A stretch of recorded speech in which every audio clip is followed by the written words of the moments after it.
আসসালামু আলাইকুম সুপ্রিয় দেশবাসী। নড়াইলের মাছপাড়া ইউনিয়নের গোড়ামারার খুকুমণি ভারতে তার ভাইয়ের বিয়ের অনুষ্ঠানে গিয়ে ভারতের বিভিন্ন টিভি চ্যানেলে সাক্ষাৎকার দিয়ে জানায়, বাংলাদেশের নড়াইলে হিন্দুদেরকে মুসলমানরা কুপিয়ে মারছে, কেউ দেশের অন্যান্য জায়গায় পালিয়ে গেছে আর কেউ ভারতে পালিয়ে গেছে।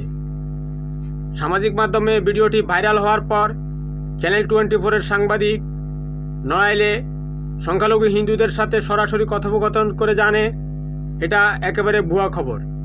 এরপরে খুকুমণির আত্মীয়স্বজনের সাথে দেখা করে ভারতে থাকা খুকুমণির সাথে টেলিফোনে কথা বললে খুকুমণি জানায়, ভারতের সাংবাদিকরা তার কাছ থেকে জোরপূর্বক এই স্বীকারোক্তি আদায় করেছে। ভারতের সাংবাদিকরা তাকে পিটিয়ে রিমান্ডে নিয়ে কি এই স্বীকারোক্তি আদায় করেছে? এটা একেবারে মিথ্যা। এ হচ্ছে ছদ্মবেশী ভারতীয় রাজাকার।